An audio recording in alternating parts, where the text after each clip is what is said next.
another year, maybe 2 years, and then I'm done.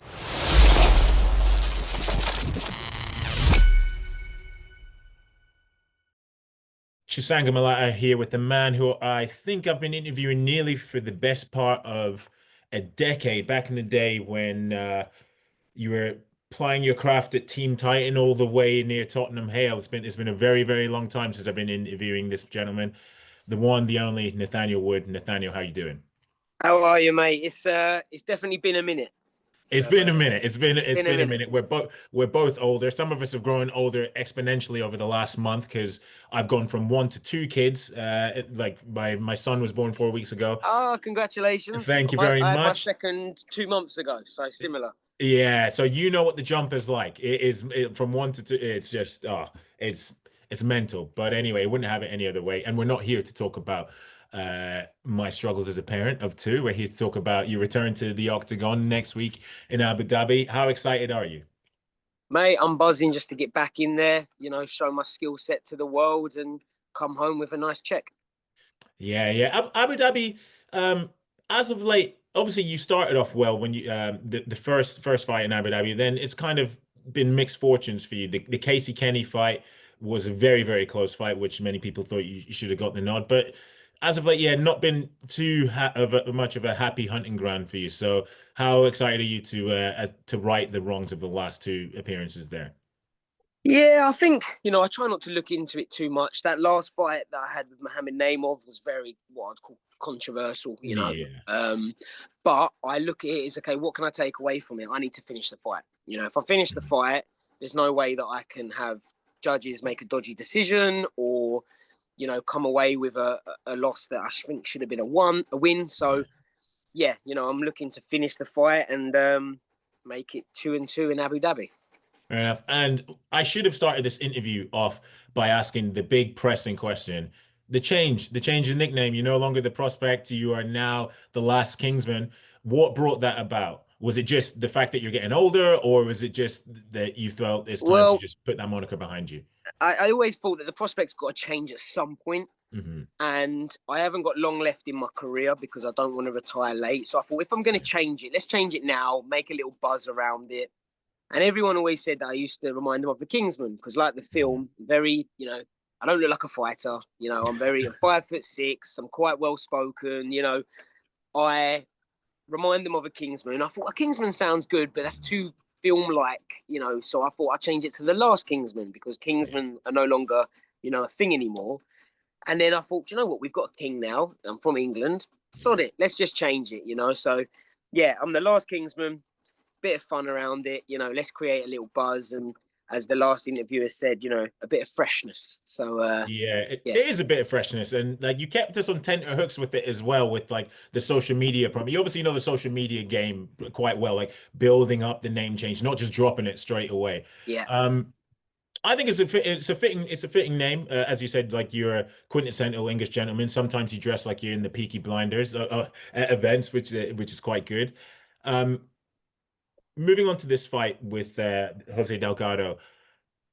I, like many others, was quick to vocalize my shock and surprise at the fact that a ranked opponent wasn't given your way, considering the win over Morgan Charrier and the dominant nature in which you achieved that win. Were you surprised when the UFC just came with Jose? Yeah. Yeah. I was pretty, I was a bit like, this is just risk and no reward. Like, what the Mm. hell? As I said to my coach, Brad Pickett, he actually sort of said to the UFC, look, is there anyone else we can get? Yeah. Like someone a bit bigger than this? Even like Pitbull, when his fight got cancelled, I tried to sort of step in on that. And they said, no, this is all we got for you at the moment. So I'm like, it is what it is. You know what I mean? I know that I can beat anyone on the planet, but I Mhm. can't unless I fight them guys. And unfortunately, I'm not in control of that. And I do understand that in the UFC, I'm a very, I'm a very small fish in a big pond. So Mhm. what's the point in me kicking up a fuss about it? At the end of the day, I want to fight on the Abu Dhabi card. They've come across with this opponent, and people are still doubting me now. So I'm like, okay, cool. I'm the underdog for this one again. Let's go. But what do you think it's going to take for you to get that ranked opponent at featherweight? Because I mean, Morgan Charrier was a very well, internationally respected fighter, not just in the European scene, but worldwide. People knew of his talents, and at times you made it look very easy. So what is it going to take for you to get that crack at a ranked name at featherweight? Mate, if you find out, please let me know because I'm not too sure. You'd like to think, okay, you fight a ranked opponent, you get ranked if you beat them.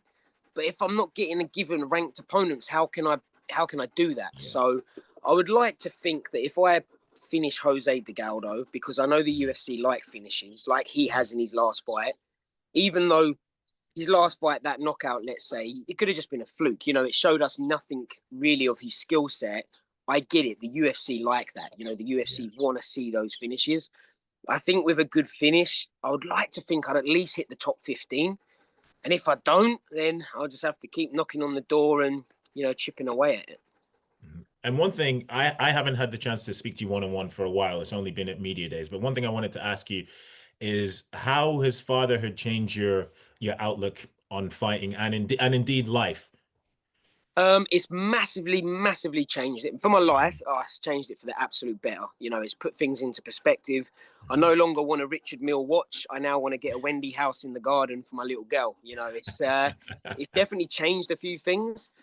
As my fighting career goes, I want to retire earlier now. I want to retire with my marbles intact. I want to watch my girls grow up and, be the best dad that I can be. I don't want my girls to look after me because dad got punched in the head too much. I don't want to tarnish my MMA career by becoming a punch bag that everyone's saying retire, retire, and you just can't afford to. So I've now definitely looked into trying to start up some business ideas and plant some seeds now because I do see the retirement plan coming up soon. I'm 32. I'm by no means old. I think I'm in my prime, but I also want to retire on a high. I want to retire in a way in my prime. I don't want to retire when the sport decides. I want to retire when I decide. And the UFC go, well, there's still more in the gas tank. And I go, yep.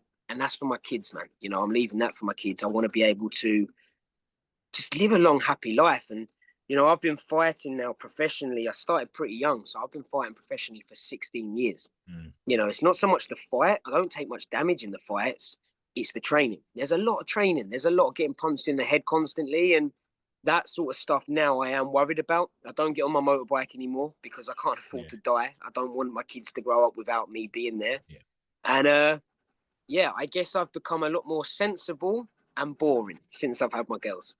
No, that's it's a very wise decision that you've made. But one thing, you're clearly aware of when to call it a day, but a lot of fighters aren't. So like, how will you know that is the exact moment in time? Because as you say, I think a lot of people the normal barometer of it is if you've quote unquote become a punch bag and you're taking a lot of damage in fights, but there might be a point where you're still doing it very well, but yeah, it's difficult to gauge, isn't it? So I would definitely say one is obviously financially. Yeah. So I think the reason why fighters, tend to go on is because they have nothing else. Now, without saying this in any sort of arrogant way, I believe that I'm more than just a fighter. I believe there is more to me. I believe that I've got, a pretty switched on mind, and I believe that I can make income streams elsewhere. It is hard when obviously your full-time passion and what you're doing is fighting. It's hard to go and put full-time into something else. So that's why I say I've planted seeds, but I've not quite focused on them with all my effort because my effort's in MMA still. So for me, it's just when financially I think I'm super, super comfortable. But just going off statistics, usually the sort of age where fighters start to decline, I think it's around 34, 35. Yeah. So I don't want to wait that long. I'm 32 now. The way I'm looking at it is another year, maybe 2 years, and then I'm done. I do want to retire when people are going, why are you retiring now? You're in you're still smashing it. I do. I want to retire like GSP did, winning the title and, ride off into the sunset kind of thing. And yeah, that's the plan. Things could change, obviously. Yeah. If I go in there and start knocking people out in 10 seconds, no injuries, maybe things will change. But, as I say, it's the training as well. We take a lot of hits in training. We spar quite hard. I've always has. And I don't want to start slurring my words and forgetting things. As I say, it scares the hell out of me.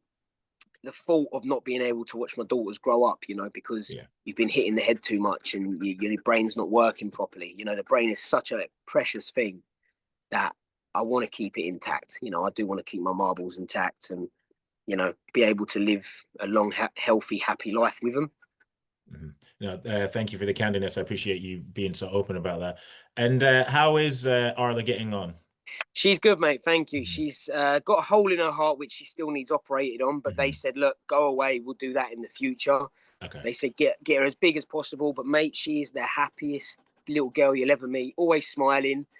Yeah. There's never a bad day with her. Every day she wakes up, she smiles. She is, I look at her and whenever I'm having a bad day, I think, what you got to have a bad day about? She's gone through it all and she's always smiling. So, yeah, she's changed my life. And as I say, I got a new one now as well. So, yeah, I'm loving the dad life. Have you brought her down to the gym much?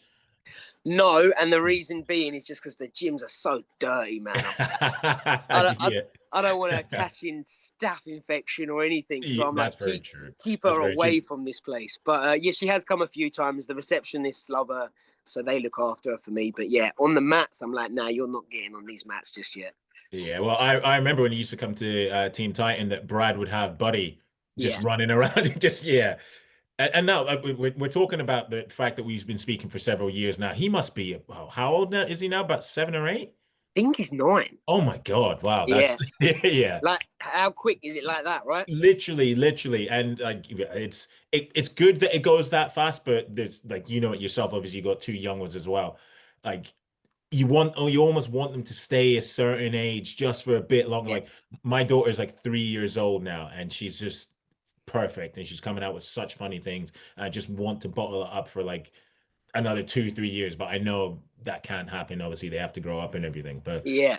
It's sad. It's a sad thought, isn't it, that one day they're gonna fly away from the nest and I wanted to be my little girl forever. So well she always yeah. will be my little girl forever, but the thought of her one day leaving or not wanting to hang out with her dad, it's already breaking my heart. So Oh, I know. I'm sure you did it with your parents when you were younger, when you just push their hand away, like when they want to hold your hand in public. I think that would probably break me, and I'd just yeah. break down, break down in tears. Moving back on to the fight with Jose, what have you made of his run in the UFC? Obviously, he got into the UFC by Contender Series in spectacular fashion, and he's had two decent performances. As obviously you mentioned, his last one, you can't really glean too much from his style from that victory. But overall, in your assessment of him, what do you make of him? So every fight I train like he's the number one contender. So I've not looked past him one bit. I do wonder why everyone thinks he's such a monster though, because Mhm. I've looked back at his past. I've gone, hold on, am I looking at the same guy? He's had 10 fights, 10 wins, 1 loss. Yeah. The 6 guys that he fought up until the Dana White Contender Series had more losses than wins. So I'm like, my wife could have probably beat them as well. Mhm. He got to the Dana White Contender Series and obviously the UFC and had a great performance. He's had 3 fights, let's count the Dana White Contender Yeah. ones. His UFC debut was against someone who I'm like, mate, that is not me. You ain't getting away with that with me. And then his fight against Hyder Emil, credible opponent. Yeah. However, he threw a high knee and it landed and he knocked him out. I'm like, it doesn't show your skill set. It could have Mhm. been an absolute fluke. Now, obviously, who cares? You got the win. Yeah. But from my perspective, I'm sitting there looking, when people are messaging me going, God, this is a tough fight. I'm going, where do you see the tough fight? He's a very good knockout artist, but he still has to knock me out to do that. And guess what? I'm Mhm. going to try and do the same thing. So, I don't know what he's thinking in this fight, but I do wonder if he's sitting there thinking, man, this guy is nowhere near on the level of the guys that I've been fighting. I'm a complete different level. So, yeah, I'm very confident, but I'm very humble enough to know that I can also be beaten by anyone. So, yeah, I'm going in there, no stone left unturned. On the night, I'm going to tell myself that this is the champion of the world and I'm the underdog. But right now, I'm sitting there thinking, man, I just believe that I'm going to completely, piece you up. And final one for me, I should have asked this earlier in the interview. What's your thoughts on the main event between Tom Aspinall and Cyril Gane? I think Tom Aspinall makes it look easy. I Mm. just, yeah, I don't think anyone other than John Jones will cause Tom Aspinall any problems. Yeah, I'm pretty much of that, but school of thought, and I think Tom is actually going to have to do laps of the division. Yeah, Agree. I think that's how things are going to play out for him. Anyway, Nathaniel, I appreciate the time. You're obviously in your back garden entertaining your dog at the same time, which is a very difficult thing to do. But as always, as I've said over the years, I appreciate the time, especially in the final stages of camp. Take care, and we'll see you in Abu Dhabi next week. Thank you. See you then. Pleasure, mate. Take Take care, care. mate.